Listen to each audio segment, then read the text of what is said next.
This is the third Tuesday of the month Waupaca City Council meeting.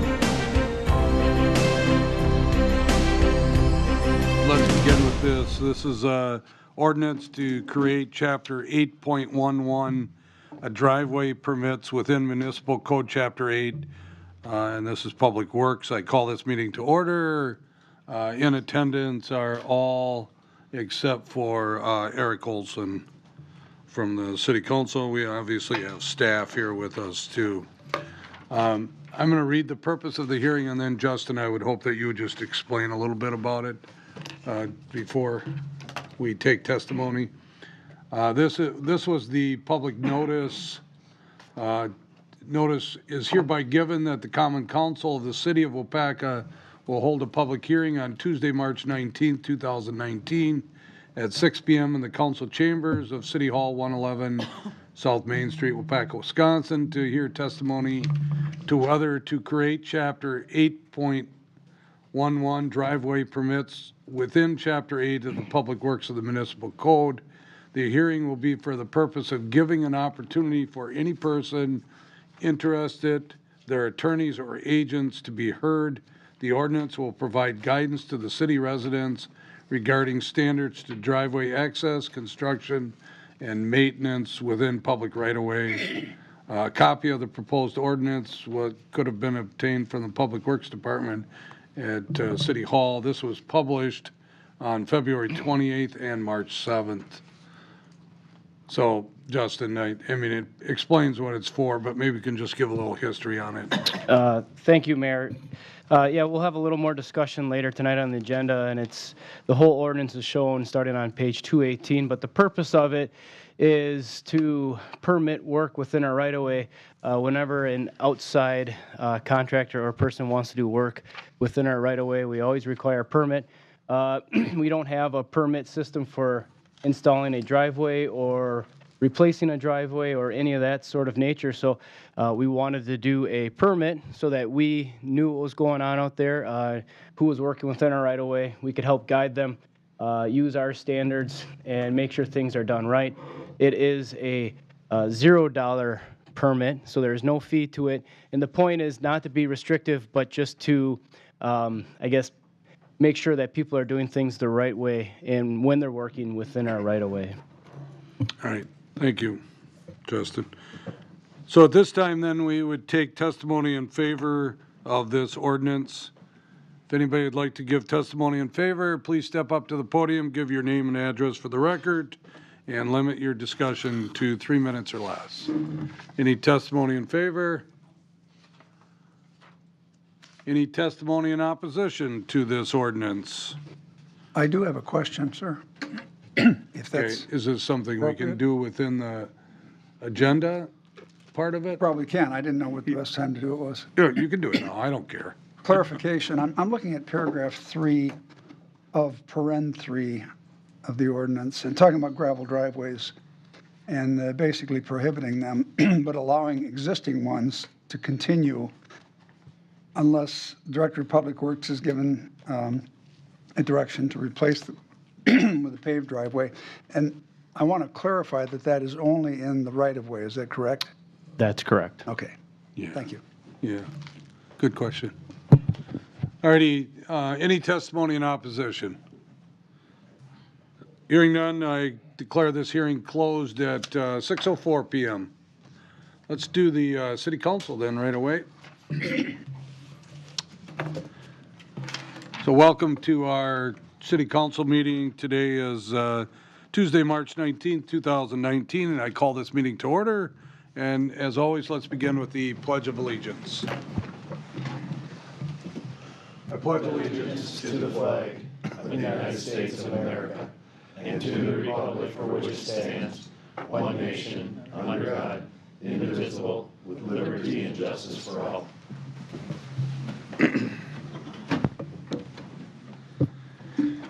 And we'll ask Sandy to read the clerk's open meeting statement for us. This meeting and all other meetings of the Common Council are open to the public. Proper notice has been posted and given to the press in accordance with Wisconsin state statutes, so that citizens may be aware of the time, place, and agenda of this meeting. And also take roll for us, Sandy. Brian Smith, Here. Steve Hackett. Here. Lori Chestnut. Here. Paul Hagan. Here. Alan Keeland. Here. Scott Prochatsky. Here. Dave Peterson. Here. Paul Mayo. Here. Chuck Whitman. Here. Mary Fair. Here. And Eric Olson. 9 present, we have a quorum. Consent agenda. This is where all of these items that are under the consent agenda will be voted on with one motion, unless you would like to see any of these items moved from the consent agenda to the regular agenda. Is there anybody that would like to see any of these items moved? If not, we would be looking for a motion to approve. Second. Motion by Hackett, second by Chestnut, that we approve the consent agenda as printed. Discussion, all in favor signify by saying aye. Aye. Against, motion carried. Regular agenda, Sandy tells me that there's no additions to that or changes, so we'd be looking at the agenda that you have, and we would need a motion to approve that. So move. Second. Motion by Peterson, second by Chestnut, that we approve the regular agenda as printed. Discussion, all in favor signify by saying aye. Aye. Against, motion carried. Non-agenda items and announcements. There are no regular announcements. We do have the public input time. This is for anybody that would like to speak to the council on a non-agenda item. What we would ask is that you step up to the podium and limit your time at the podium to 3 minutes or less. Any non-agenda items? All right, hearing none, let's go on to the department head reports then, and we'll start with Kathy, our finance director. Thank you, Mayor. Good evening, council members. My report is on page 6 of the packet, and we're continuing to finalize the audit and financial statements with the auditors. We'll be working on the Public Service Commission report that's due April 1st, after which we will be bringing forward to council a request for a simplified rate case. This would be not more than 3%. That would be a request by us to the PSC, and it was included in the 2019 budget.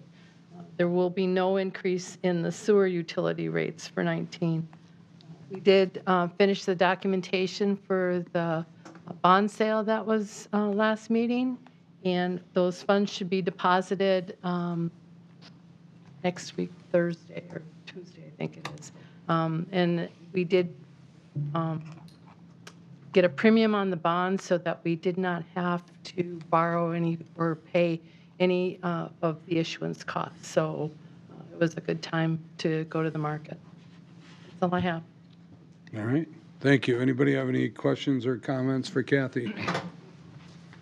Let's move over to the library then. Peg?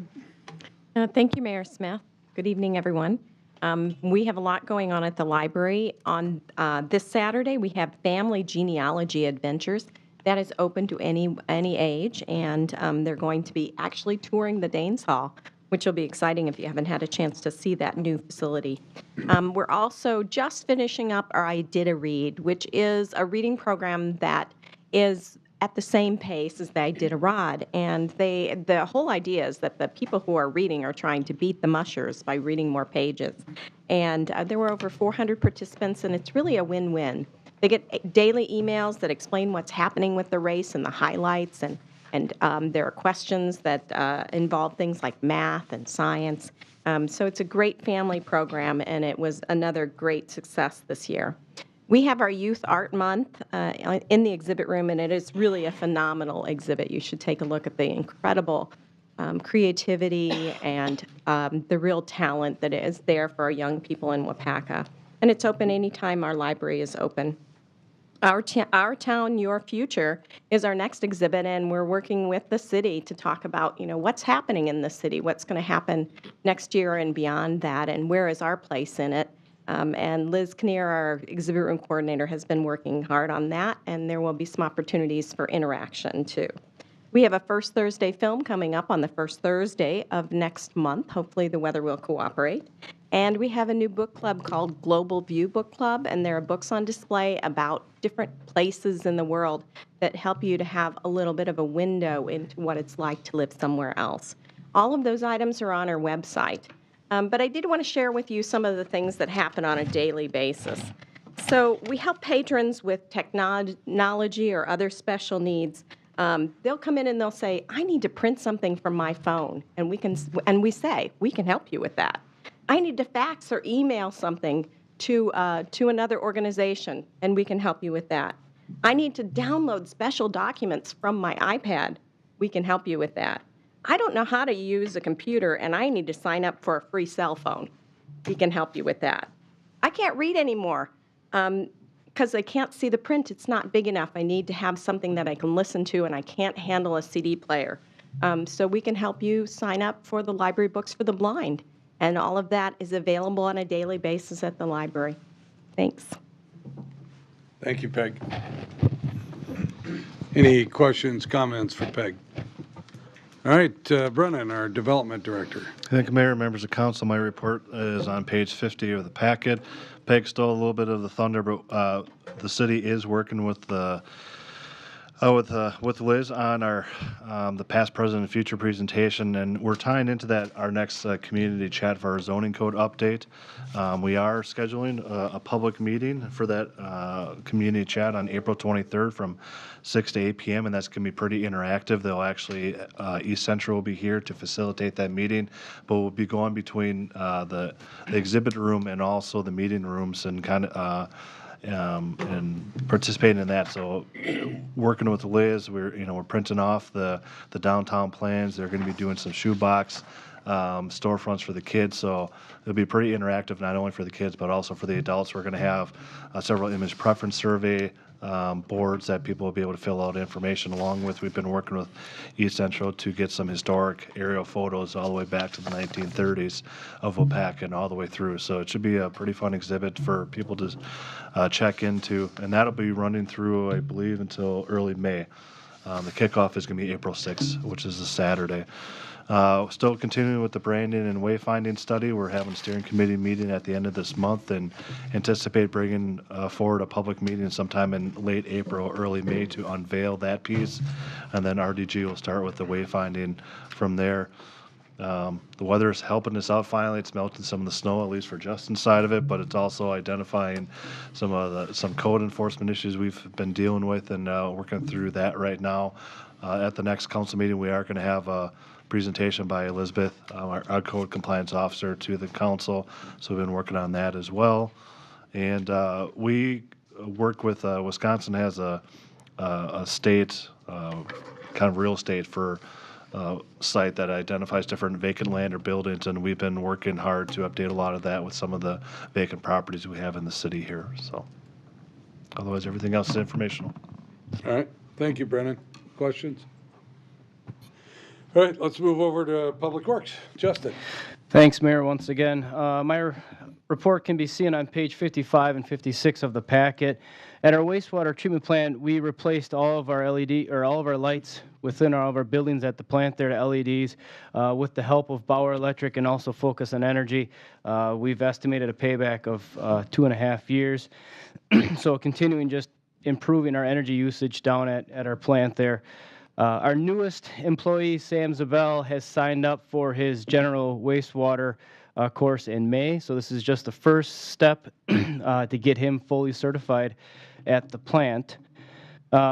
Street side, we'll be talking quite a bit tonight about Main Street, a little bit about City Hall Square.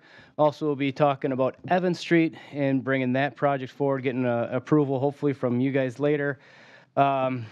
We are planning a public information meeting for Main Street at the end of April. We will be publishing that and getting that out there pretty soon to get the notice out to the public. We're also developing our specifications for a new snowblower. With the way February was, it became pretty apparent how useful and how much we use this piece of equipment, especially when it has been breaking down on us. So that is the reason why it is on our capital plan. But moving forward, it's a pretty pricey piece of equipment, so I just wanted to give you guys a heads up before it comes to council here in the next few months. Water side, do have a approval tonight for another well rehab project, and basically this is our last 3 wells that we have in our 10-year cycle. So if it seems like we're doing a lot of these, well, we are, but this will be the last one for the next 7-8 years. We are planning a presentation on the April 16th council meeting where will be some individuals from UW Extension and also Wisconsin DNR will be here to talk about our work with the nitrate pilot program at wells 5 and 6, showing us what they've done with their work and the result of that. It should be some really good information. I'm looking forward to it. Outside of that, we've had our annual safety meeting for the entire Public Works Department. It was very successful. We have outside cities come in and join us. It's always, well, you talk safety for a half a day. It's a decent time, and we're looking forward to spring. We got our purchase in for the tree quotes. Russ had a pretty big budget for that this year with a couple grants that he received, but we're looking to start getting some trees on the ground. Awesome. Justin, just touch on the plan for the potholes. I'm getting a lot of discussion on that, so appreciate you helping me out here. Absolutely. And the rest of us. So spring is pothole season. For those of you who don't know, and it's common in the spring for potholes to show up because of the freeze-thaw cycle. It just happens. And with our big plows pounding away on it. And the plan is, like always, to get out there and patch them up. So we are diligently doing that. I believe we used about 8 tons of fill material last week alone. So that's quite a bit for us. And we're just going to continue to attack those potholes and get them. When we know about them, we see them, we'll take care of them. If we hear about them, we'll take care of them as well. All right. Thank you. Any questions? Scott? Justin, with the trees, is there a way that a citizen can request something be planted, or is that just city decision? Yeah, we do that. There's a time period. Are you looking for one, or is somebody you know? Somebody, yeah, I just had questions about them, and Well, it's to get on the you have to call City Hall or you call Roger, and you can get requested to be put on the list for the spring planting. If there's somebody still out there, they can reach out to us, and maybe we can facilitate it yet. It's a possibility this year now with the additional grant money that we got that we could add on. But it's kind of slim at this point. But we'll see what we can do. but they can request earlier in the year if for the spring planting? Yeah, we advertise that in our monthly newsletter. All right. We do that over the winter time. Okay. All right. Let's go to Parks and Rec. Andrew. Thank you, Mayor, council members. As many other have talked about, we are also dealing with some weather issues right now. I've brought to you, the Riverside project. We have our Serenity Park project, and both of those are being delayed right now because of water and weather issues. We talked with the people, the DNR, as far as the Riverside project.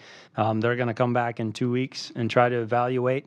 I did take a ride around through all the parks on Sunday, and we're having some pretty big issues as far as water in Riverside, Brainerd's, Riverview has a little bit as well as Serenity Park down there. So we're just going to hope that it subsides here soon and things slow down as far as water goes. So they're going to come back in 2 weeks and reevaluate, and we'll see where we're at that point. As far as Serenity Park, that was slated to possibly start April 1st. It's been pushed back to April 22nd at this point, and that's weather permitting still. So we're going to try to get them in here and start working on that boardwalk that was supposed to be done this spring as well. Brainerd's, we're going to make sure we take the time to look at those bridges once the water does subside to make sure that no damage was done. It was up all the way over the footings, I would assume. You can see some of our park benches are almost under. We'll have to double check to make sure we didn't lose any of those, but we're going to take a look, and we may ask Justin for a little help with that just to make sure that those are safe because the water was up really high for a day or two there as well.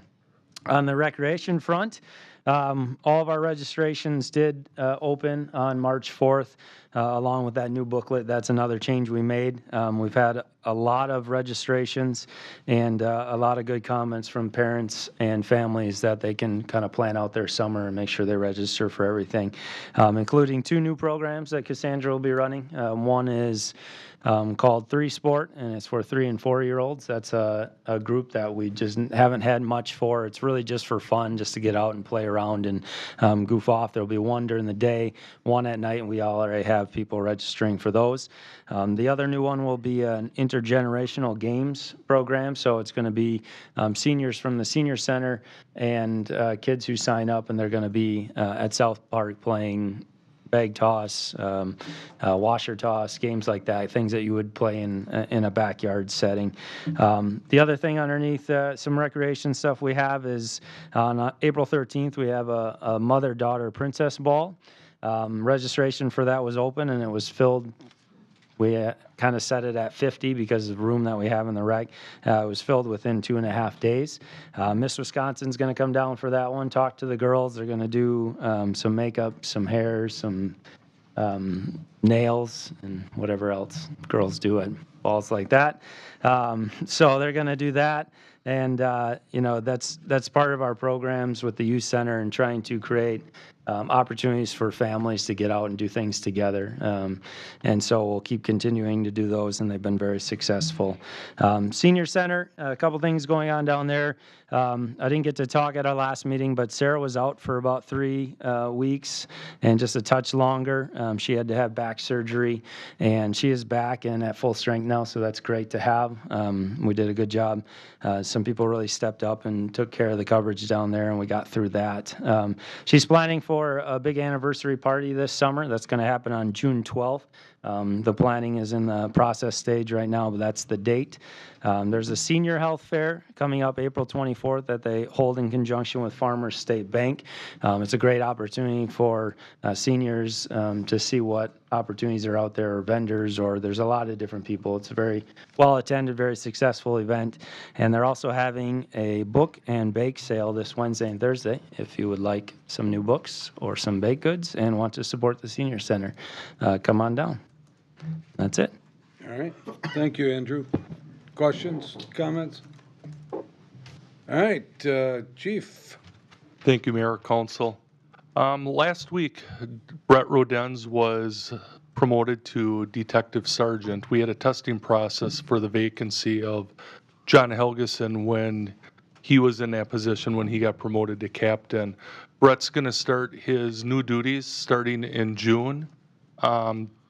So when that happens, we already started our hiring process for a patrol officer this summer. So we're hoping that we can get a start date with our new patrol officer and Brett Rodens at the same time so that they could cover each other. We also, some good news is we did get our new squad in for the sergeants. The truck did come in.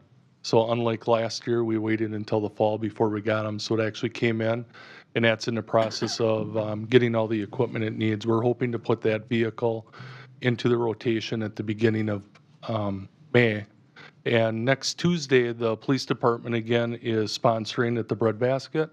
We'll be there serving food for those that are going to be there. So the officers, along with some of their spouses or family members, will be there. And then lastly, over the weekend, we had a heroin overdose and in the city here. And one of our officers, Diana Flatoff, performed CPR, and Gold Cross got there, and they were able to administer some Narcan and bring the person back. So that person is alive at this point. So that's all that I have, unless you have any questions. All right. Thank you, Chief. Next up, our IT, Josh Warner. Our wiring project, rewire this building, is just about complete. A little bit to finish we'll do after we get our new phone system in place, removing the old phone cabling that we'll be discontinuing using soon. Currently evaluating cell providers as our contract is up with Cellcom. There are some other pretty attractive offerings out there, so it's taking a little longer to get through and evaluate that to make sure we make a good decision for the city. Next week, our staff work group has narrowed down to 2 phone system vendors that we like. Next week, they've both been invited back on site, so all city staff can have a chance to see what their new phones may look like and give feedback and get a little bit of insight that way. I'll be meeting more in detail with both vendors to go over specifics and walking through each building and just going over all of our special cases to get a very precise quote from them to help in the decision making. New computers as part of this year's computer replacement have been placed at Public Works and the airport. Our electronics recycling event is scheduled for Friday, April 26th. It's going to be held at Swan Park from 11 till 1. And then finally, we've hired a new employee with Wapaka Online, Michelle Morsfeld. She filled our administrative and marketing position. That is a new position. She'll be working with us about 8 to 10 hours a week. We had 2 very qualified people apply for this very part-time position. It was a tough decision which one to go with, but after interviewing them, it really became apparent that this having someone dedicated to this function with that operation is long overdue and well needed. And I think she's got a lot of good ideas to help bring some of our marketing forward, help improve some of our customer service, and just do things a little more efficiently. And with the nice weather this week, the guys are out in full force. It's been a slow winter for doing things just with all the snow and cold, and this week they're really busy, so we're back at it. All right. Thanks, Josh. Any questions, comments for Josh? Henry? Mayor, Council, my report's on page 62. Just a couple reminders, dates. Our election is going to be April 2nd, so we're going to move our council meeting to April 3rd, so just a reminder there. And then you probably read in my report about the Wapaka taxi. There's going to be an action item later that'll be coming forward, the agreement with the Vets Home. And then finally, strategic planning. I've been working with the mayor, and a couple dates have been set. I'm still working to finalize the agenda, but I believe there's going to be an opportunity. I have gotten a couple calls that there's some conflicts. There's going to be plenty of opportunity on the front end here to get information in, to know what you're thinking about, and that'll all get taken into the mix. So for some reason, your attendance, you can't get there the whole time. I think we can make this work in terms of the input and everything for the process. So, Mayor, I do have some more information to share with you on all that, but for right now, those dates, if you could just put a placeholder on those, that'd be great. Friday afternoon from noon to about 4:30, and then Saturday about 8:30 to noon. So there'll be some more information coming. Thank you. All right. Any questions, comments for Henry? You might be aware, might not be aware that we have what's called the department head mayor's meeting once a month, and basically the department heads go through the same discussion. And we actually did that this afternoon, and it took us about 2 hours. So they must have gotten a lot better at it once they got to the council level here tonight. So let's move on to unfinished business. We have a Main Street design update. And Brennan, you want to do the introductions? Thank you, Mayor, members of council. There are 2 items underneath unfinished business to talk about tonight. First, we do have Randy Sanford here from SCH, who's going to be providing us an update on the Main Street project, along with some follow-up on the City Hall Square project, and then kind of take the council through where we are right now. And then there is an action item that Justin and I will tag team, and that's I think one of the main discussions, and that's the intersections of Fulton and Main and Badger and Main, and the consideration to go from signals to a 4-way stop. So with that, I'll turn it over to Randy to at least start the conversation. Thank you, Mayor, council members, Brennan, staff. We've been working hard over the last 6 months to get to this point, and we're in 2019. And believe it or not, I believe we're in the home stretch, right? So I'm here today to give you the Main Street project update. Part of that is also what we're just finishing up. And we had some discussion today with, and I heard Justin talk about, is the city square parking lot design. So just to give you a brief update on that. So we're coming to the end. As most of you can see out there, it's paved, it's striped, it's operational, it's new.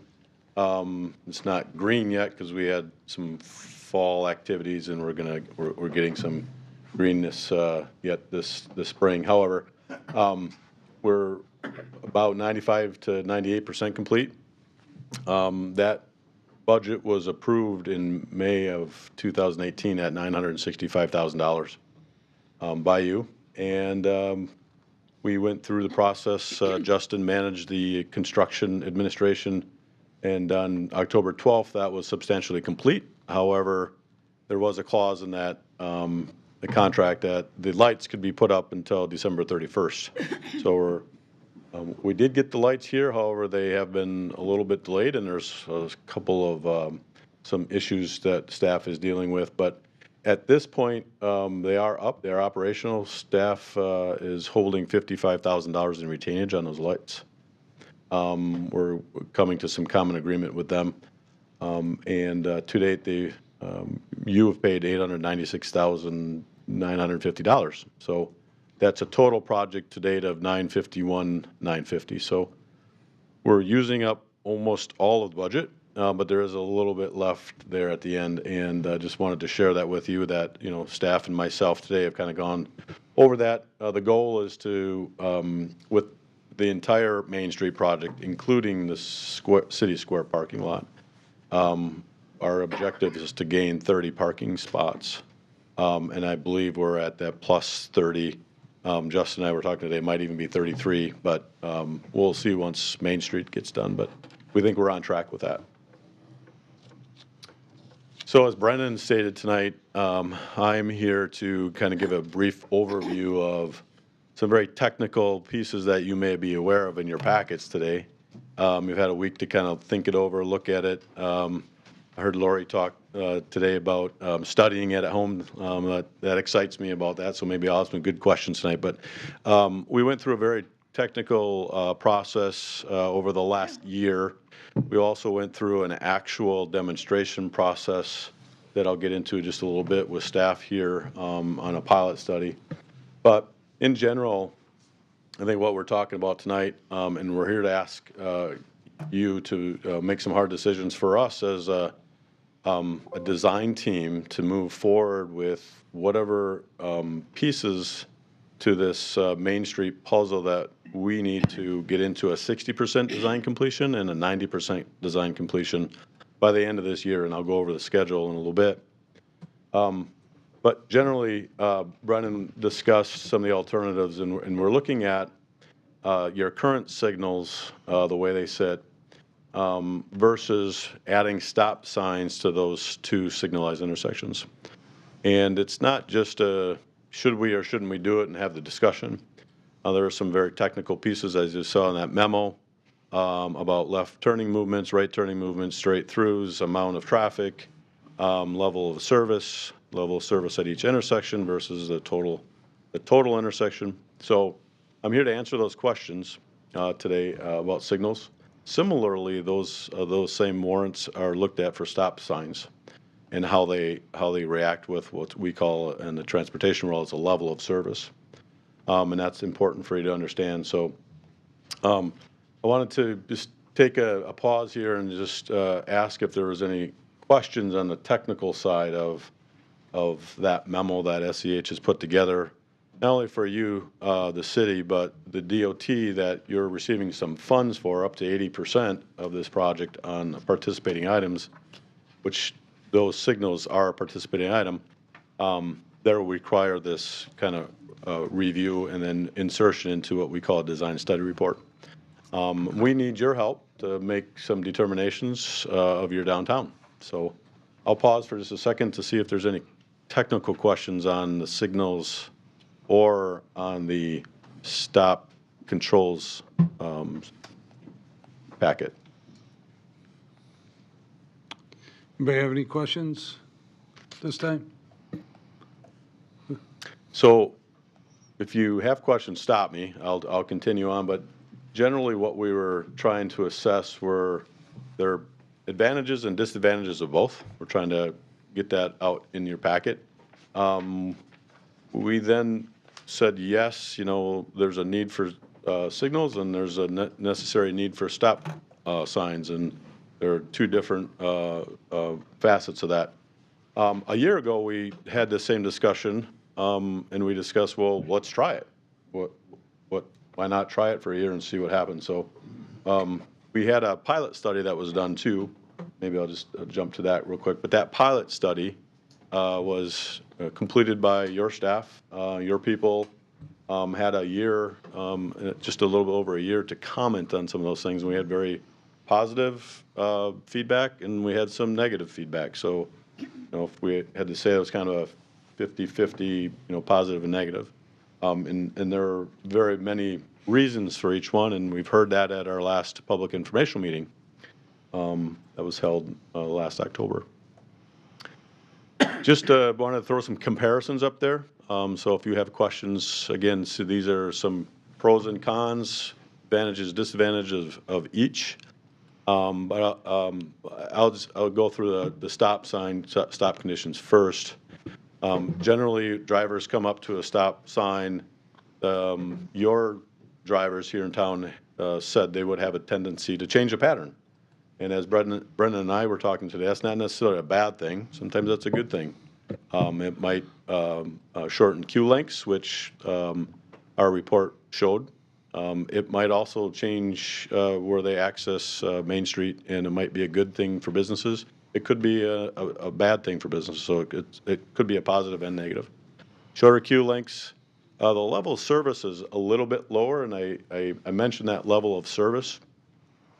Don't let that term blind you, but it's a target. I'll just say level of service is a target we try to get to.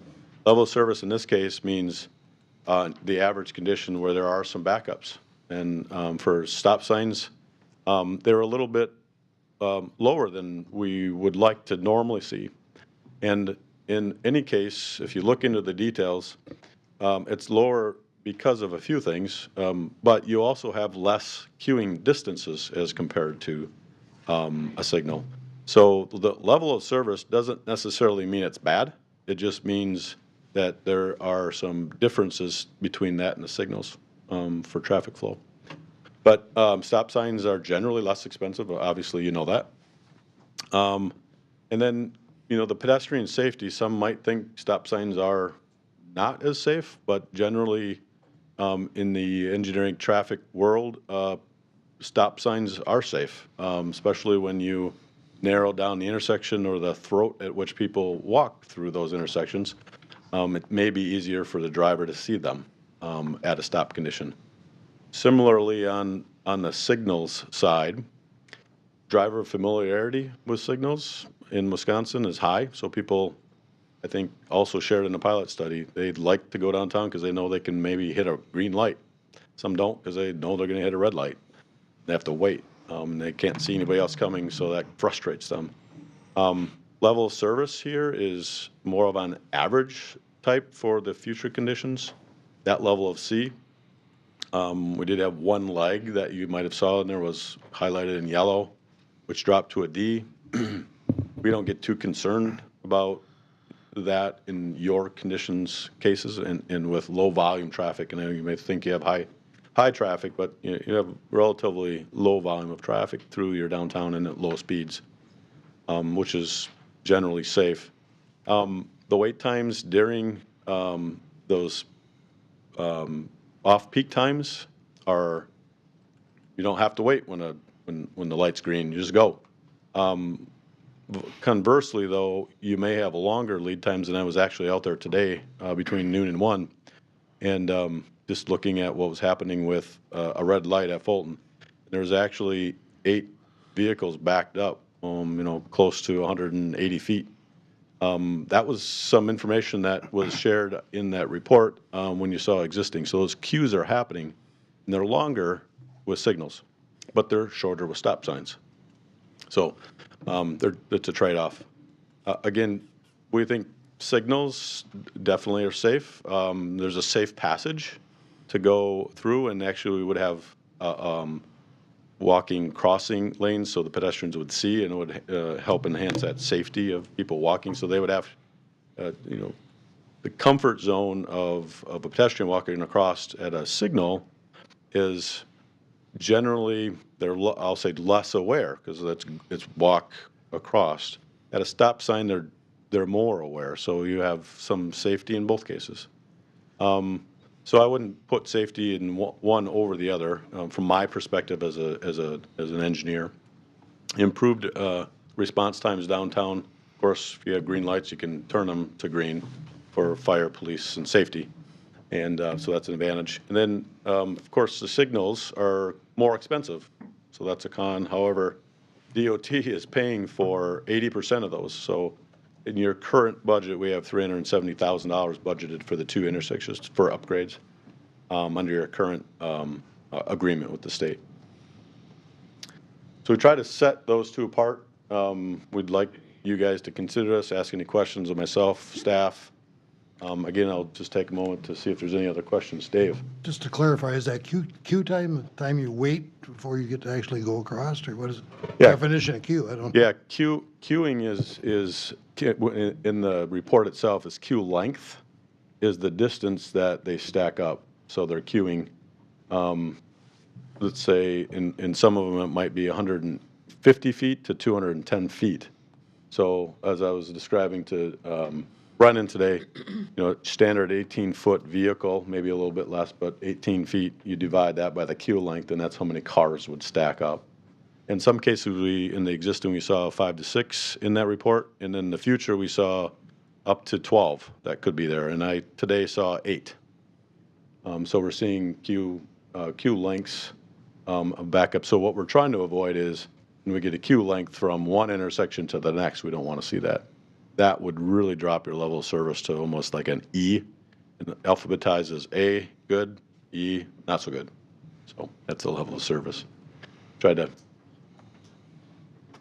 make it a little easier for people to understand that. Any other questions?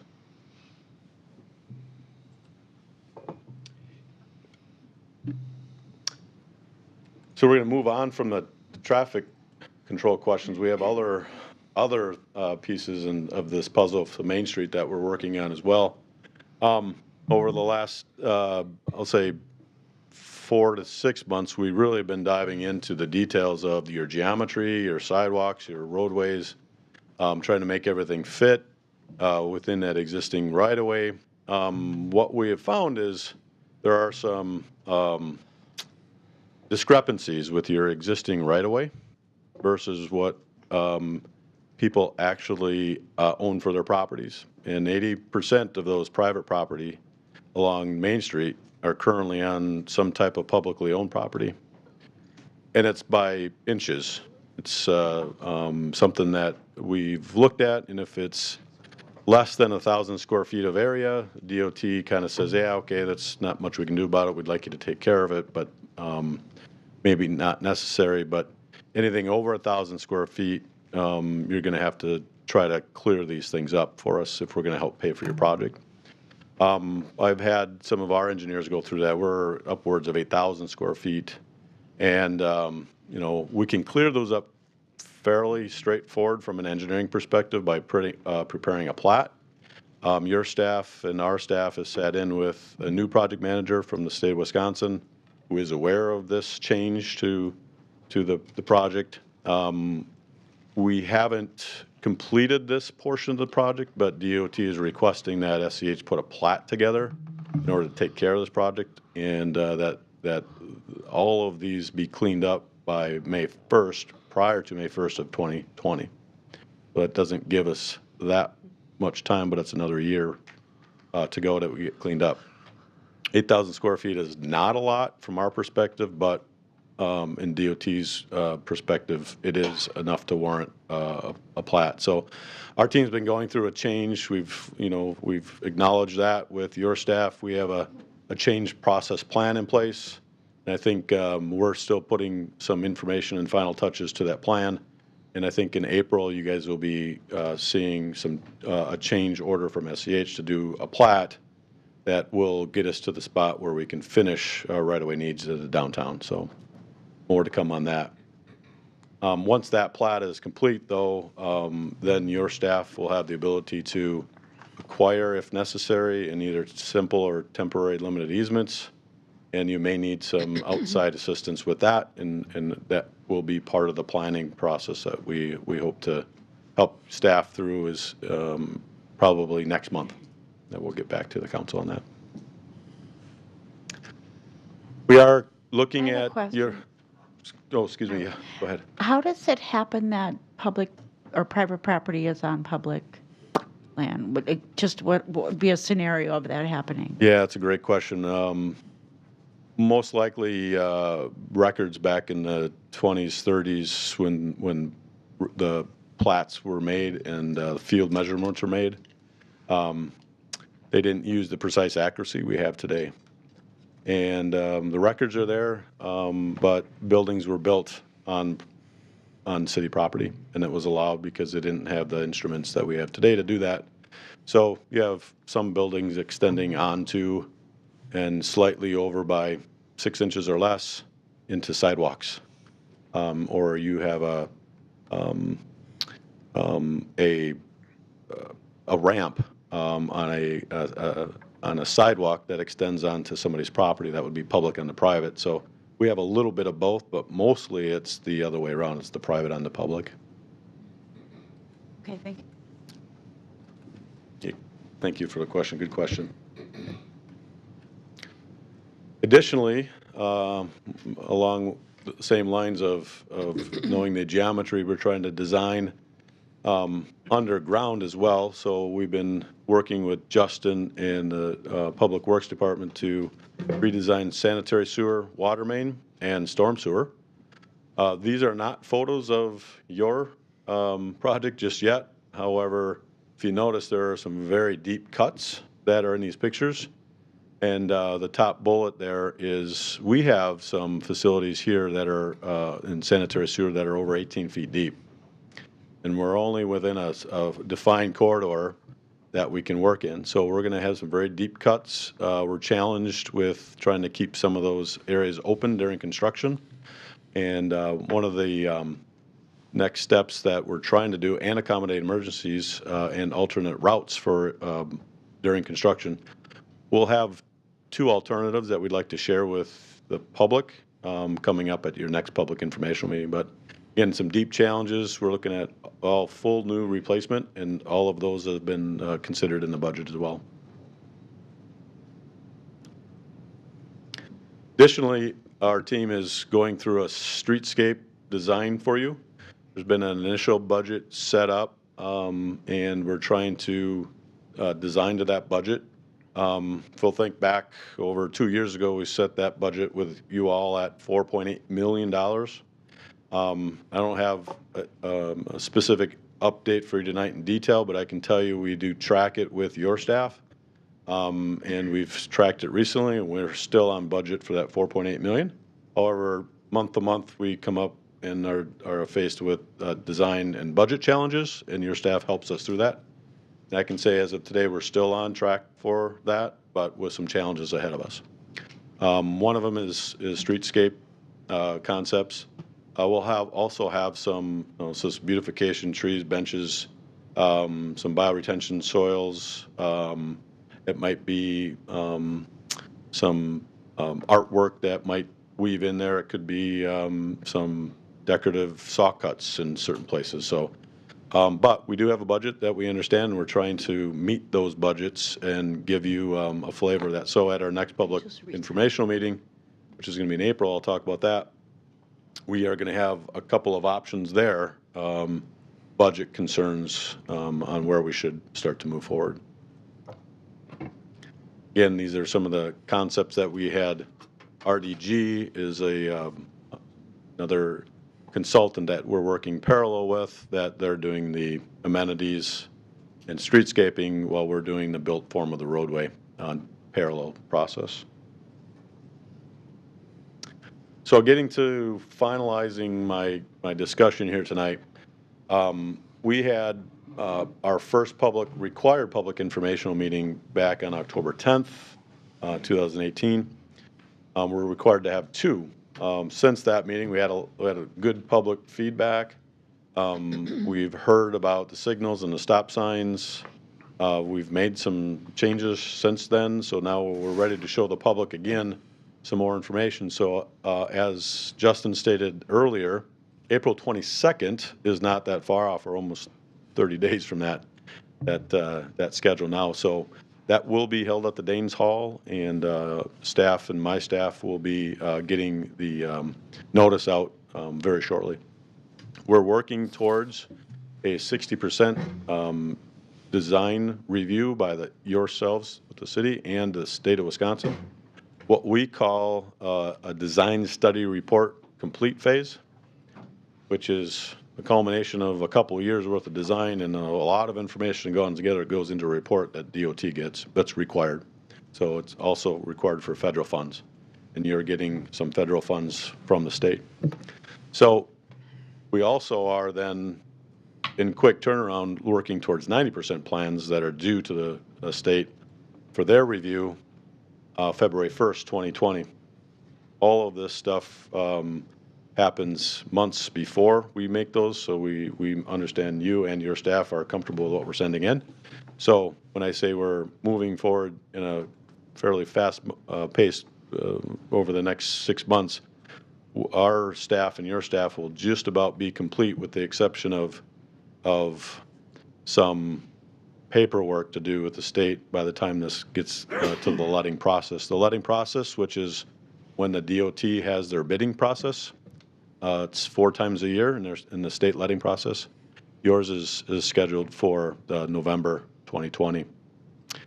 We're anticipating construction to start April of 2021. So, any questions? Schedule? Details? Where we're at? I just had a quick question. Do we have clay pipes underneath Main Street now? What is that replaced with, and what's the lifespan of that?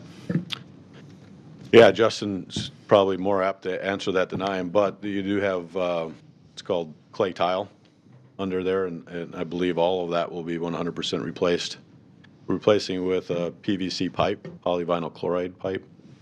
The life expectation of that varies, but you have residential waste generally, so you're looking at probably 50 to 80 years, maybe longer than that.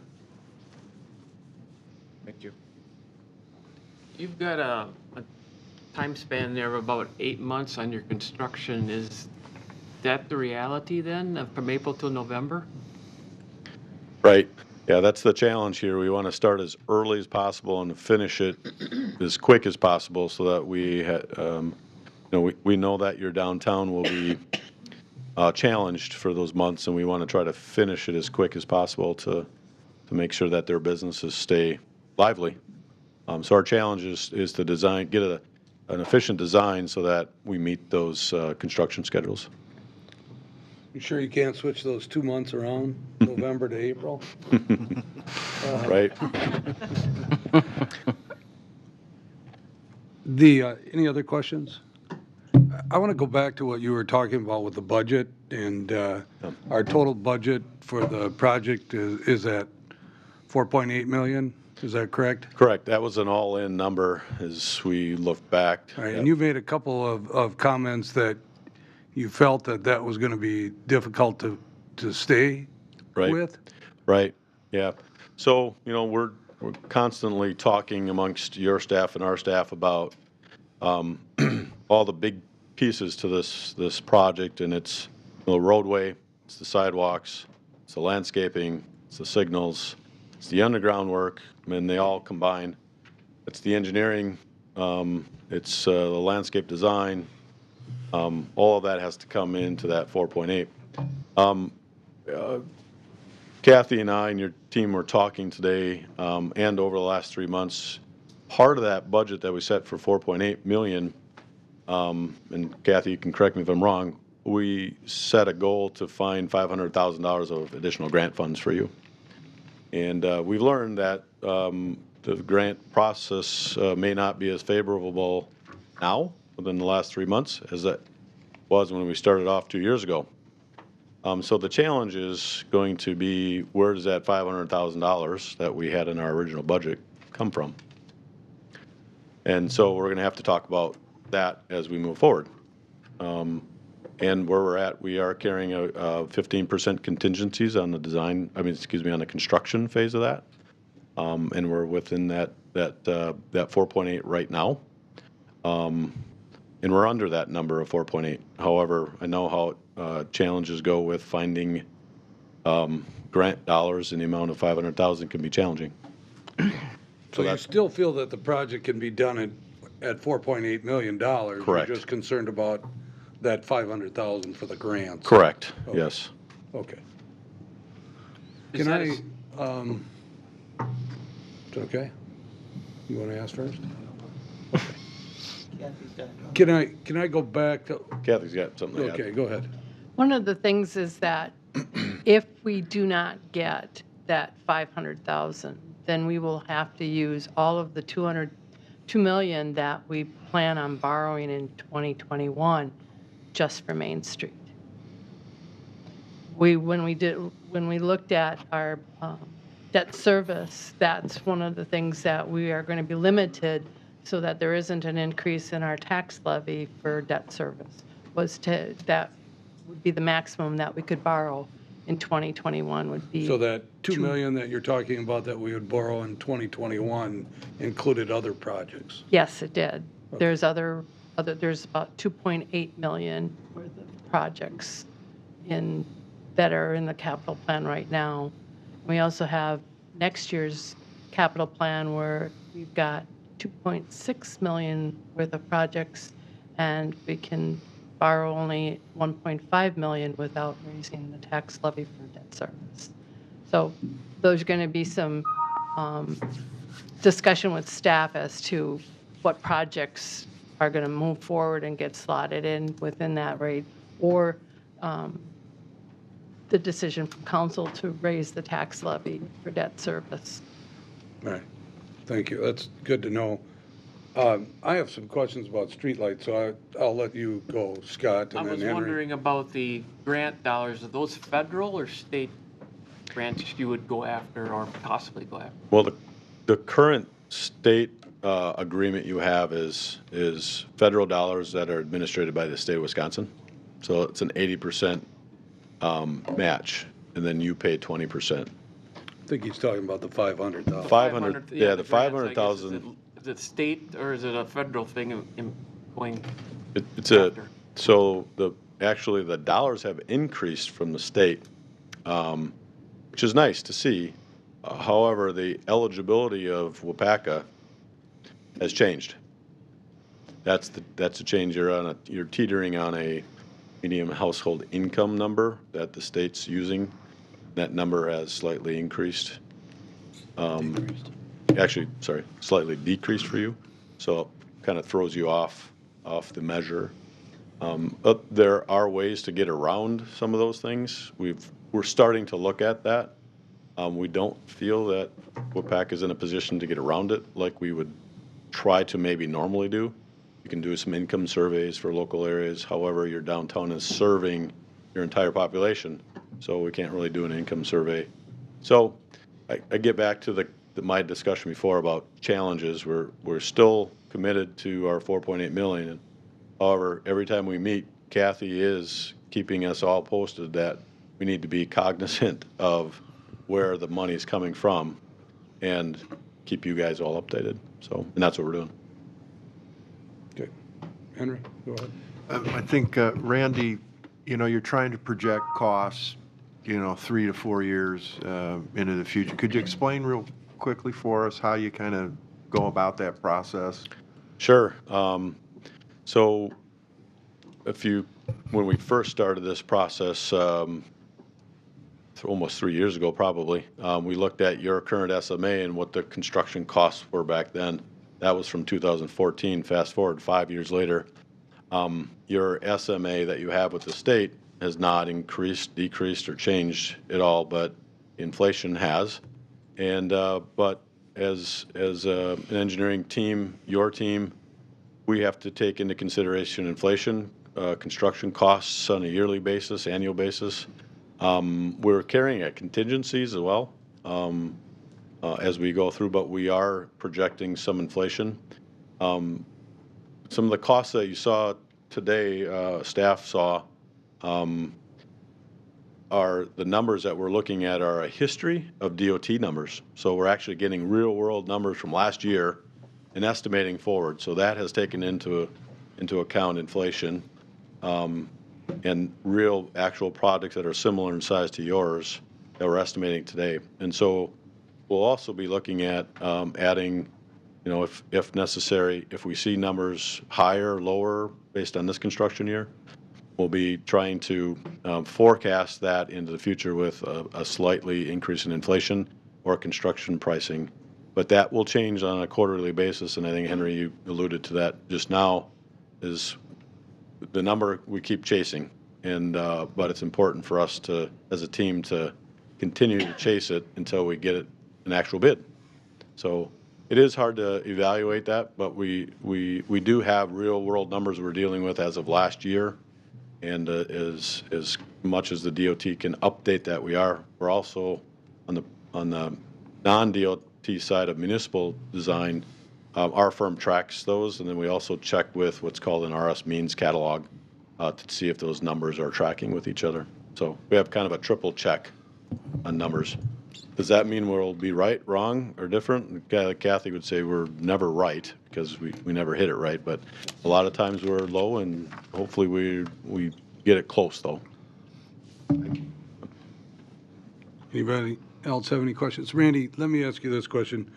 Are you planning on staying for the action item, which is to talk about the either?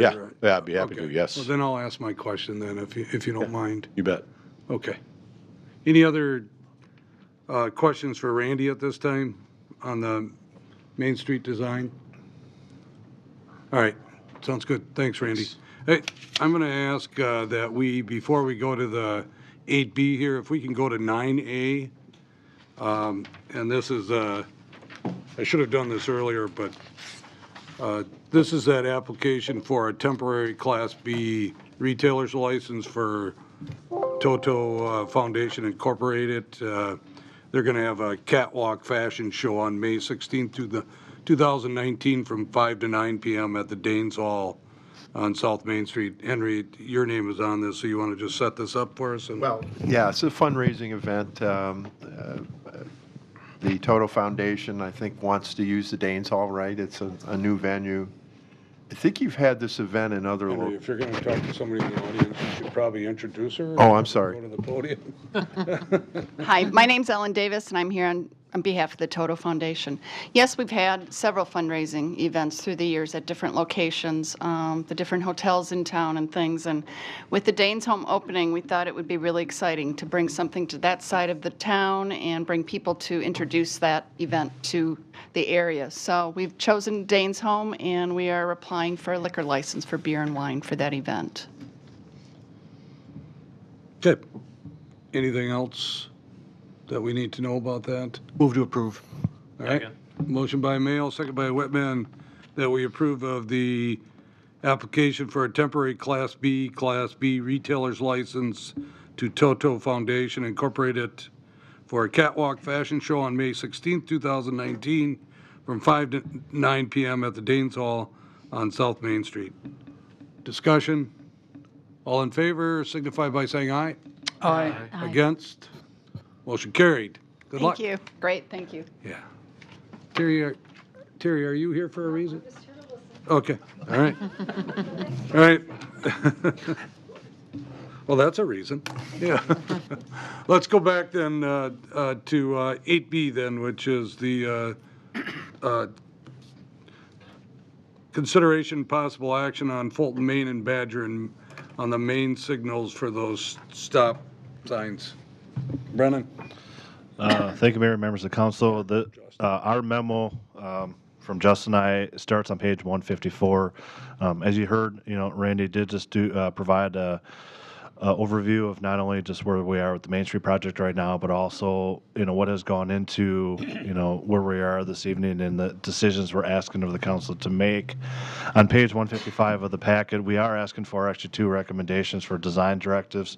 One of them is, and Randy can update a little bit more, but when we adopted the plan back in 2015, 2016 from RDG, one of the considerations was actually the realignment of Granite Street and Main Street up near Danes Hall. And there was a consideration to propose that as a 4-way stop. Currently, it's only a 2-way stop up there. And during the traffic study, and Randy can fill you in on that, that was taken into consideration for either one of the design directives this evening, whether we keep the stop, whether we keep the lights or go to a 4-way stop. It is a recommendation from SCH to proceed forward with the proposal that RDG originally looked at with creating that 4-way stop. And then the other recommendation and design directive we're seeking this evening is the consideration of changing from signals at Fulton and Main and Badger and Main to 4-way stops. I believe that's the recommendation that is coming from staff this evening to the Common Council for consideration. Well, that went quick. We haven't voted yet. Wow. We have any, are you looking for comments now, questions? Yeah. I think staff and Randy are here to answer any questions, yes. All right. Scott, go ahead. What was staff's reasoning for recommending 4 ways over the, obviously in lieu of money? That's quite obvious, but was there any other reasons? I mean, I'll go from the start. I think Justin can fill in a little bit. From the standpoint of, the city has invested a significant amount of time since 2014, 2015 to really take a look at the downtown from, creating this as a destination place. And the money and the time that we spent working with consultants to design a pedestrian level feel for Main Street and really try to make it a enhancement to the aesthetics.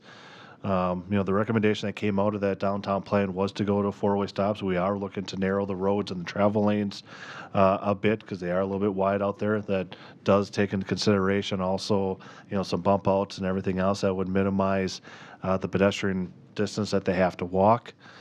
So from the perspective of just advancing the downtown plan and everything else, that's where, at least from my perspective, the recommendation why we would want to go to the stoplights or go to the 4-way stop in lieu of the stoplights.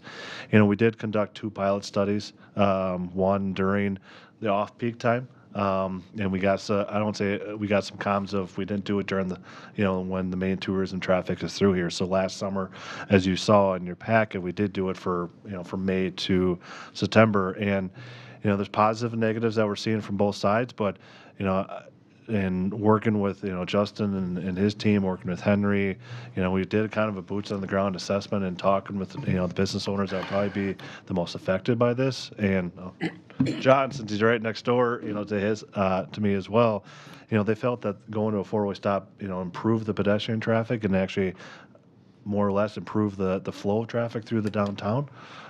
So those are, at least from my perspective, the recommendations why moving forward. I think Justin probably has some from more of a maintenance standpoint and cost standpoint as well. I guess the way I look at it is the data shows that it will function as a 4-way stop just as well than versus signals. And it's a lot of information that was provided by SCH. And that was provided pretty early on and prompted us to do the pilots. And the pilot studies, what we saw was, they will operate that way. And it's not just this year, next year. The information that the traffic study presented or provided was all the way out to 2040. So having that assurance from these professional engineers and having the DOT support that and using their standards, to me, that was that was the ceiling point, and I've racked my brains on this, a long time, making sure we were doing the right thing. The other thing that really helped seal the deal for me was hearing from PD and fire department on their ability to respond and just the overall safety of the downtown area. PD felt that, interrupt me if you want to, but PD felt that it was a much more safer environment. Traffic was much slower, much better overall, just the way it functioned downtown. And fire department being able to get to the fire barn and get out of there as quick as possible as well. So those are the two big sellers for me. Anybody else? I will make the motion that we accept the recommendations of staff and change those two intersections to four-way stop control. And I'll second. I'm sorry. We got a motion by Keelan, second by Chestnut, that we approve of changing the controls at Granite Street, Main Street to a four-way stop control, and changing the intersection at Badger Main and Fulton Main Street to a four-way stop in lieu of current controlled intersection. Any discussion? I have a question. Would this take effect right away, or is this for the construction? Just. The anticipation is this would be for the design and then construction of Main Street. So the way it's functioning now, we would leave it as is.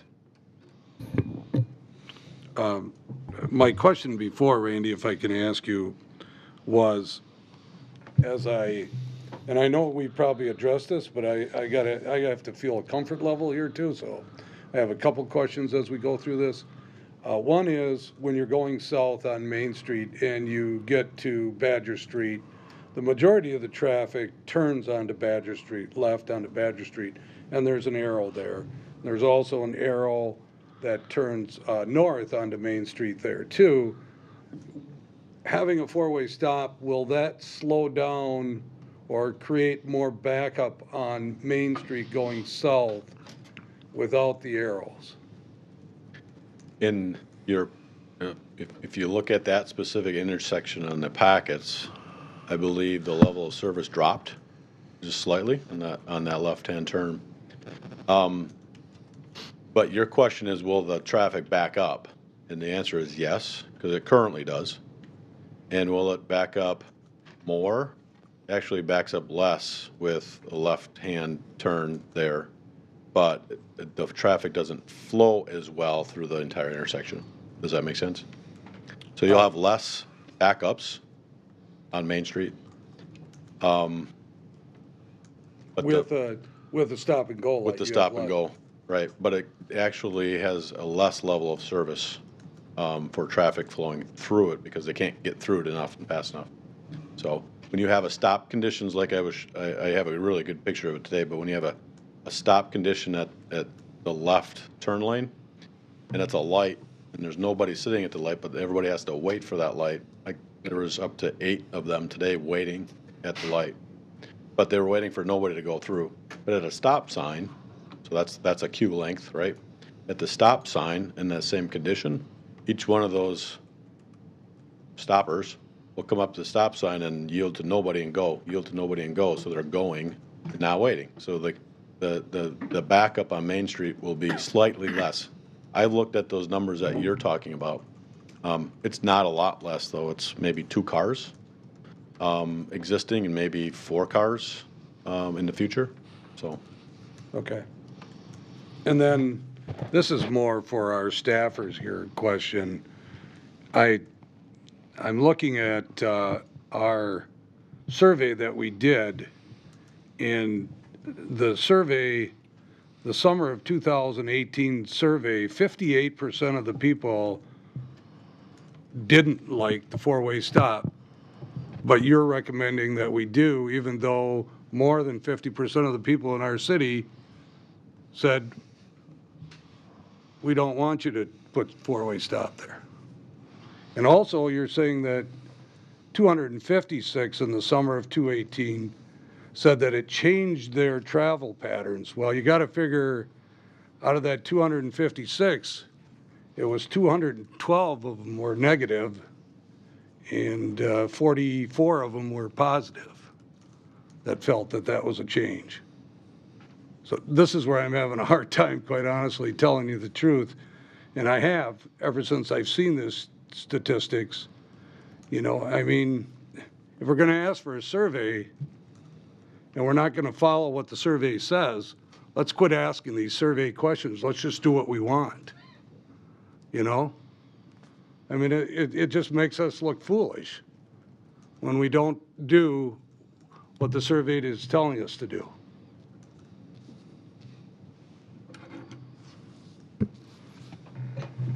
That's all I have to say. Yeah, well, then we probably shouldn't have hired a company to study that either. We should have just went with the people's, right? I mean, is that what you're saying? Well, I don't think this is coming from, well, maybe I'm wrong, but I'm talking about a recommendation from staff.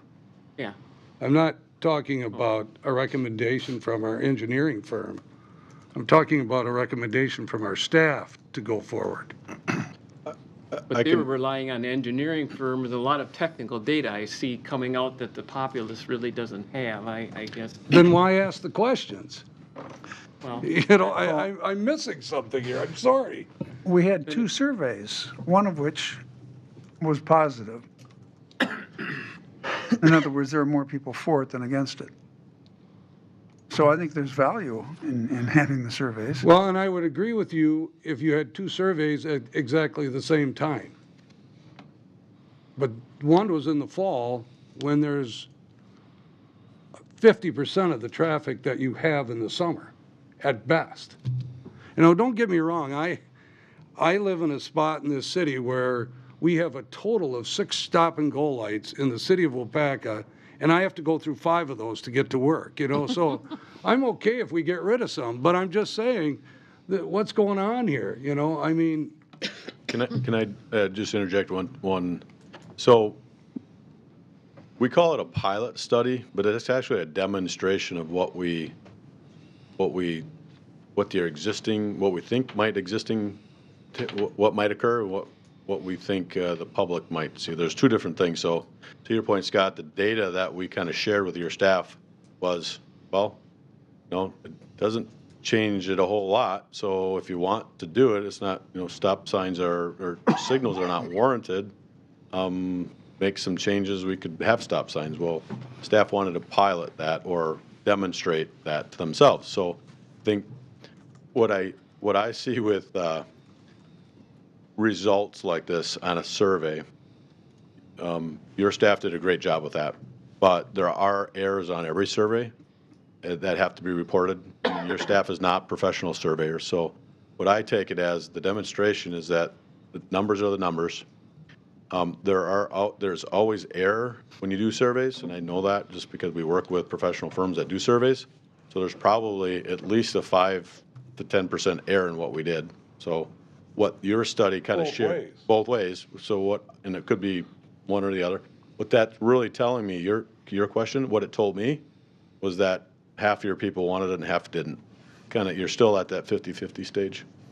So we go back and look at the numbers, look at costs, we look at maintenance, and we're kind of doing all that, and we, you know, what's best for your downtown. You guys have, Brennan went back to the approval of the Main Street plan, and was to create a destination place to people so it was more walkable, it had a different feel to it. Stop signs can have that effect on a downtown. Okay. Can I have one comment? Can I have a go? Okay. I think the thing that impressed me the most was when I was talking to the constituents and I even talked to the people in the courthouse. What they noticed with the 4-way stops in the business district was there was a lot more respect for the pedestrian, and the pedestrians were safer. So that meant a lot to me, and I see people many times at the stoplights. That's like they should wait, they're bigger, okay? But today, you know how things kind of happen? I was at the 4-way stop over by Holiday and the rec center, and I watched all the people remain stopped for a pedestrian to cross, and I knew that would never have happened at the lights. It would have been, no, we're going. Yeah, I mean, I've seen just studies and done enough in large communities that have non-signalized pedestrian crossings can be as safe, and if not safer than signalized, because if you're visible to the eye of the driver, they'll generally stop. If you're not visible and you're coming out from behind something, that you surprise them, right? So we want to create a safe environment. I think the changes we're making to your radiuses and the bump outs, and giving that feel of we're actually necking down the intersection a little bit from with a concrete style and some of that, we're necking that down, and so it makes it feel to the pedestrian like they can see the car, they can see each other, and it's not as far to walk, so they'll tend to be safer. Any other, Dave, go ahead. My one question would be was the survey sent only to locals? Or was it visitors passing through and might have filled out a survey? I don't know if that makes a big difference anyway. It may. Secondly, I agree with what you said about the survey, but the 50-50 too. But people I talk to, I bet you it's 4-1 or 4-2 in favor of stop and go. People I've talked to. Stop and go lights? No, no. Stop sign. Just Four-way stop. Stop sign, four-way stops. That's right. Okay. Four-way stops.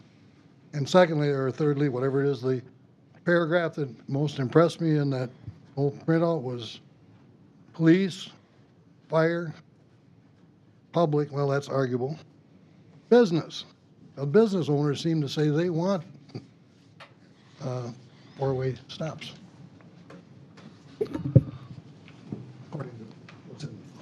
Thank you.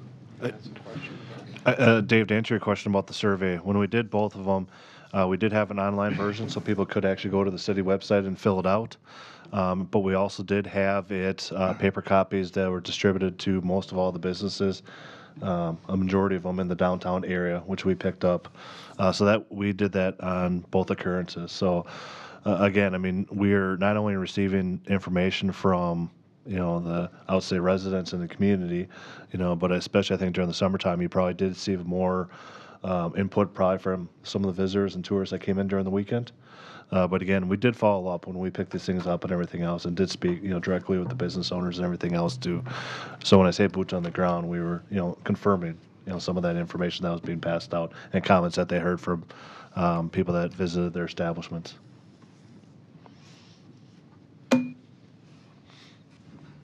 Go ahead, Peg. I think, too, that maybe the people who had already responded positively to the first survey didn't bother with the second one because they'd already made their point. I'm not sure if because we had two, you might have had duplications or not, or people just didn't respond to that second one, and maybe if they were really upset, they responded about, I don't know. So I think there may be some error there. Any other comments? I've got one. Go ahead. You see your comment on positive versus negative, I guess the data is there. The movement, has it changed your pattern through downtown? When you read through the comments, some of them said they went through it more often, both driving and pedestrian. So I think if we look at the one question, did it change your pattern?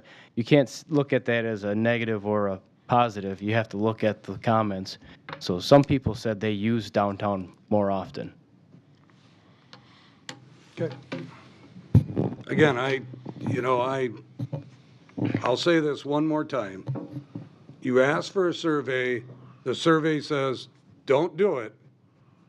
Keep it four-way, keep it stop and go lights, and you're gonna go forward with putting in stop signs. And like I said, I'm not even sure what I prefer yet. I've been thinking about this for a long time too, and I am a downtown business owner and somebody that's lived here most of my life. And I do talk to people all the time. So, I mean, I'm no different than the rest of you.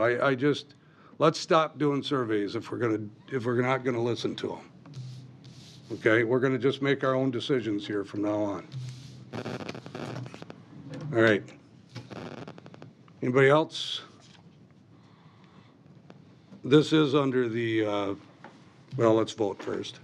Sandy? Call the roll.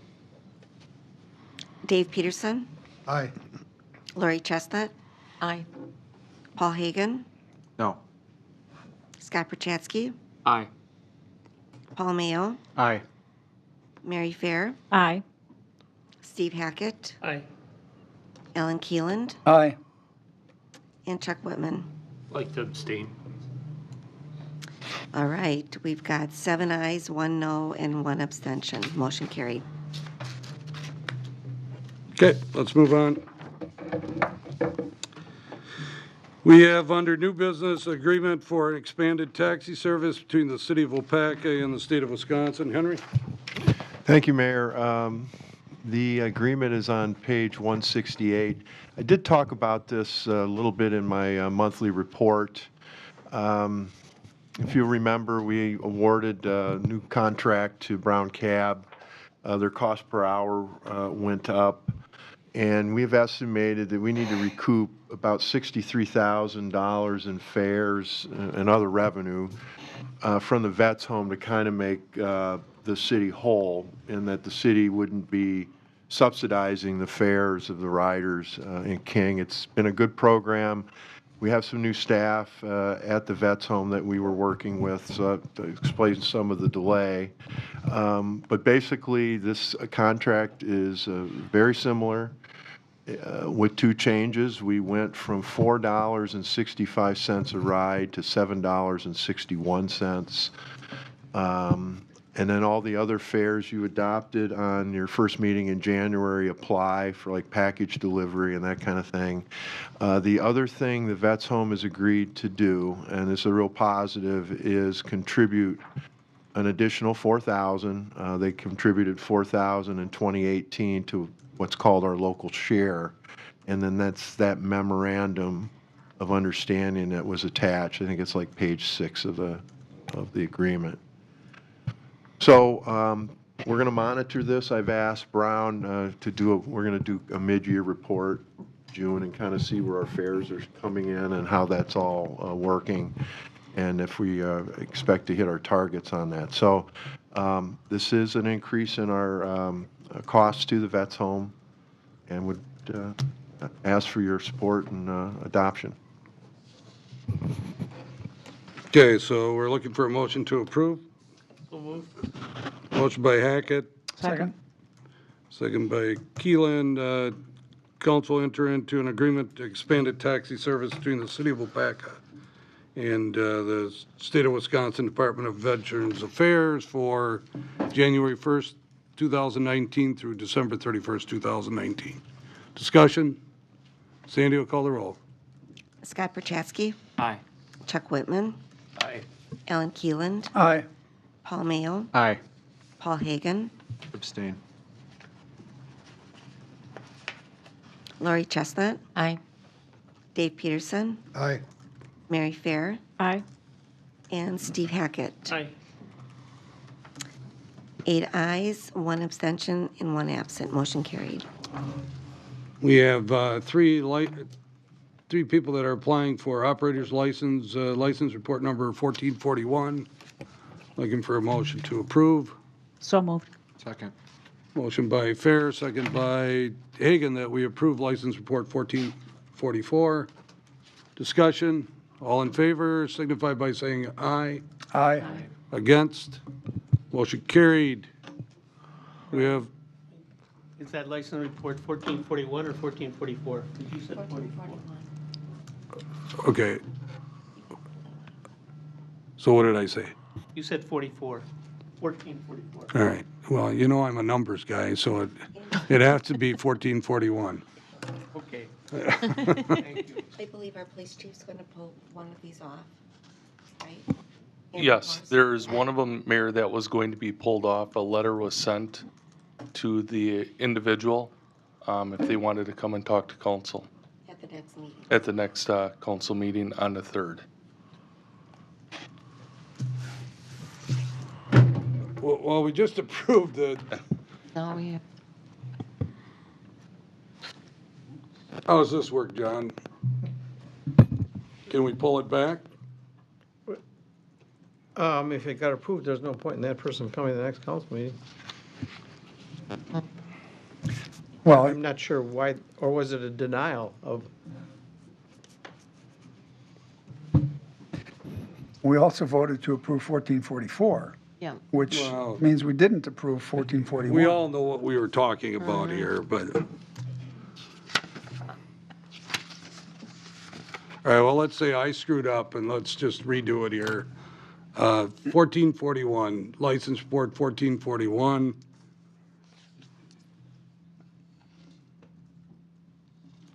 Where do I? Which, individual that is, chief? Yeah, I just found the page. It would be the last individual that was. Where does it say That's that on here there. that I should have It's said? not on here, it's, the background check came back after he had this in the packet. And then Okay. the chief was gonna send a letter, and we're going to take it up in April. Okay, so we're still okay by approving it because it's still based on background checks and payments, so if they Correct, don't that's come what it through was. right, they'll come back to the next month's meeting and, Right. We just okay, won't issue that one. right, so we're still okay here, all right, let's go. All right, special use permit for Gold Cross Ambulance Service, Brennan? Thank you, Mayor, members of council. This item's on page 184 of your packet. The Plan Commission at their March 6th meeting did take under consideration a special use permit and a site plan approval for the new Gold Cross facility. The existing one was constructed in 1984, not as Gold Cross. Gold Cross actually purchased the ambulance garage in 2013.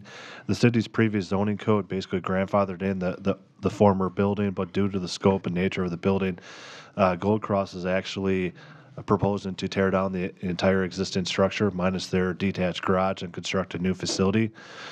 We felt it was in the best interest to do a new special use permit for the new building. So what the Plan Commission at their March 6th meeting did recommend approval of a special use permit to operate an ambulance garage at 500 Lakeside Parkway.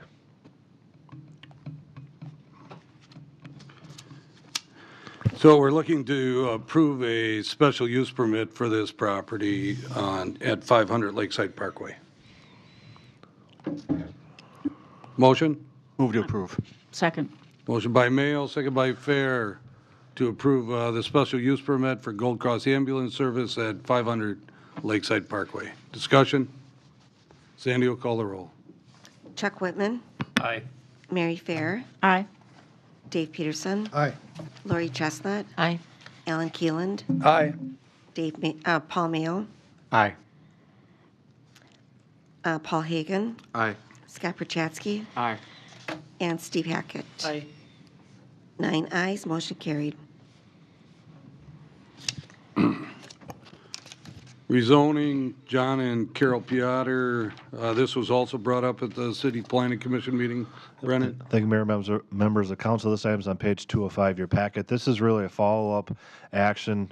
This was actually initiated back in 2015 when a different project was being proposed on the site. When Hillcrest was actually reconstructed back in, I believe, like 2010 or so, the city actually worked with Mr. Piotr to donate and transfer lands for the reconstruction of Hillcrest. He had multiple split zonings on the property. In 2015, we initiated this. However, the project unfortunately did not proceed forward. More recently, Mr. Piotr did sell his office building in late 2018, was resurrected the rezone to clean up the property zoning for the property. We are maintaining B4 and B3 zoning on the property, subject to the map that's in your packet. Okay, again, you heard the recommendation from City Planning Commission, so we'd be looking for a motion for this rezoning request. Do we have a motion? Make that into a motion, Mayor. Motion by Whitman, second by Peterson of the rezoning request by John and Carol Piotr for their Hillcrest Drive, West Fulton Street properties. Any discussion? Sandy will call the roll. Chuck Whitman, Aye. Paul Hagan, Aye. Mary Fair, Aye. Lori Chestnut, Aye. Dave Peterson, Aye. Scott Prochatsky, Aye. Paul Mayo, Aye. Alan Keeland, Aye. and Steve Hackett. Aye. 9 ayes, motion carried. Brennan, thanks. Resolution number 1427, authorization of financial institutions. Kathy? Thank you, Mayor. My report begins on page 216 of the packet. Each year, the city adopts a resolution authorizing the financial institutions that we put deposited funds in, and I just updated it. We changed from the last resolution. Our safekeeping provider is U.S. Bank. They are providing it at no cost to us for holding all of our agency and CDs that we purchase, if we don't purchase them locally. We have two brokers, Prudent Man Advisors, PMA, and FTN Financial. We are looking at, after asking the local banks for cost of services with the interest rates, that we'll be moving our daily checking and deposits to Bank First. They are going to be providing us with whatever the local government investment pool is, plus 10 basis points and full collateralization of all funds. So we're looking at making money on our checking. So, but otherwise, nothing else has changed in the way we're investing funds. All right, so Kathy is asking us to approve resolution number 1427, which is on page 217 of your packet. Move to approve. Second. Motion by Mayo, second by Keelan, that the council approve resolution 1427, authorization of financial institutions. Discussion. Sandy will call the, oh, I'm sorry, go I ahead. just had a quick question. What are credit unions allowed to be on this list, or because I just see banks and investment corporations? The biggest problem I have with credit unions is I can't get the collateralization that I need. Okay, I see your point. Thank you. Anybody else? Sandy will call the roll. Paul Mayo, Aye. Paul Hagan, Aye. Chuck Whitman, Aye. Alan Keeland, Aye. Lori Chestnut, Aye. Scott Prochaski, Aye. Mary Fair, Aye. Dave Peterson, Aye. and Steve Hackett. Aye. 9 ayes, motion carried.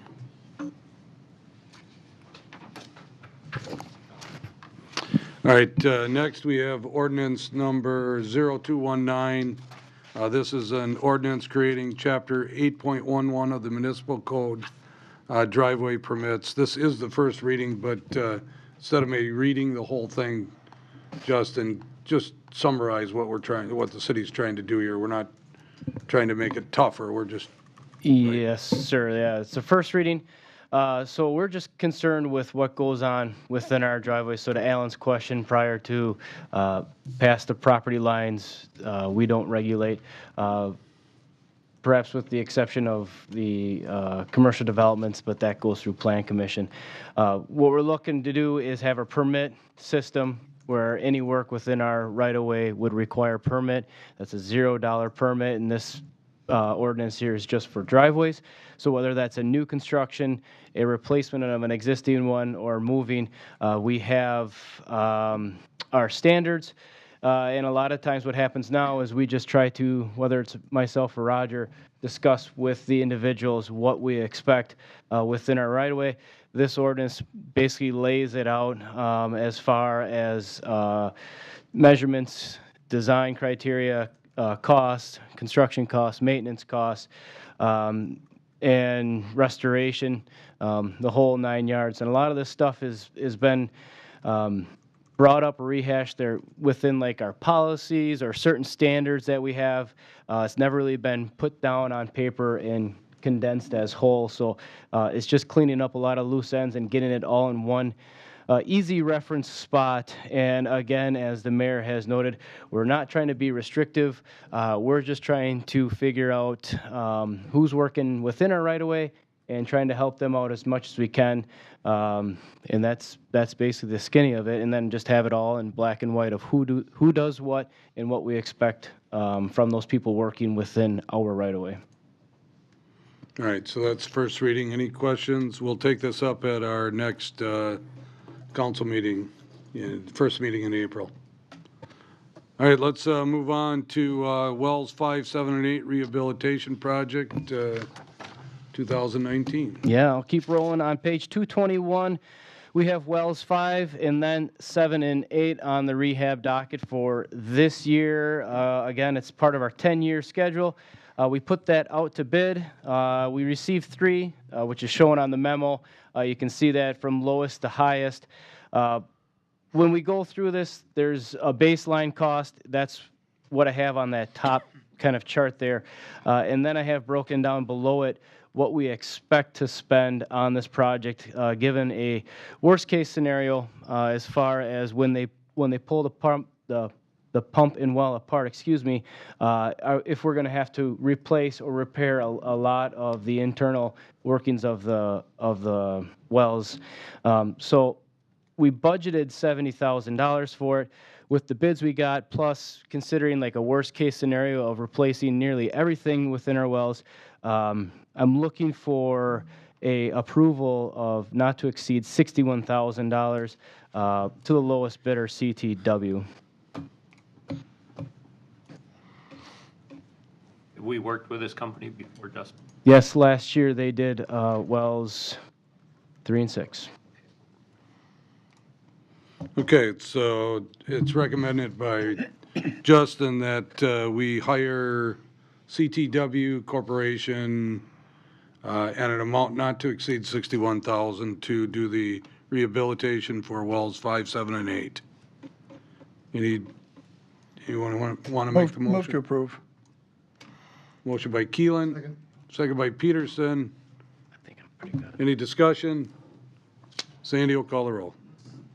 Paul Hagan, Aye. Alan Keeland, Aye. Scott Perchatsky, Aye.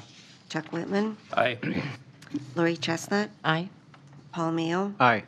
Dave Peterson, Aye. Mary Fair, Aye. and Steve Hackett. Aye. 9 ayes, motion carried. Keep rolling. Absolutely. So page 226 is the next memo, and this is for Evans Street. So this has been a long time coming for planning and designing Evans Street.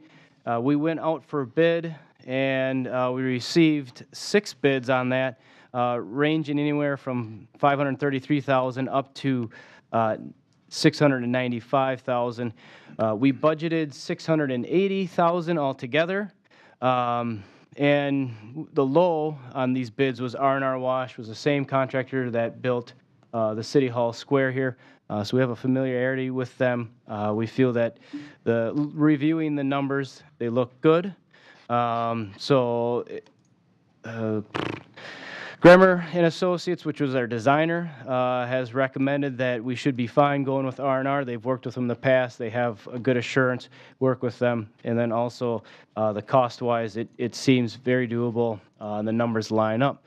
What I'm looking out of this one, though, is a contingency built on their low number of $533,000. So I'm looking for an approval not to exceed $613,000 for the construction of Evans Street. Again, like we did on the City Hall Square here, is we're going to be cost conscious the whole time, no matter what. When we see opportunities to make improvements while we're there and cost can be efficiently used, we will do that. Union Street, the plan that had more of a kind of a jagged pavement edge. It was later in the project. We knew we had funds for it. We just went ahead and replaced the whole pavement of Union Street all the way down through the Banks parking lot. It made a better project. We made some more improvements to storm sewer. Those are the things that we like to use contingency for. You know, while we're there and we're fixing this road, we'd like to do it right. So I guess looking for that approval. All right, so you heard Justin's recommendation, looking for an amount, to enter into an agreement with R&R Wash Materials Incorporated for an amount not to exceed $613,000 for the Evans Street project that goes from Berlin to Churchill Street. We have a motion? So moved. Motion by Hackett, Second. second by Chestnut, that we approve. Any discussion? Sandy will call the roll. Chuck Whitman, Aye. Alan Keeland, Aye. Lori Chestnut, Aye. Paul Mayo, Aye. Mary Fair, Aye. Scott Perchatsky, Aye. Dave Peterson, Aye. Paul Hagan, Aye. and Steve Hackett. 9 ayes, motion carried. All right, we have a motion to adjourn. So moved. Second.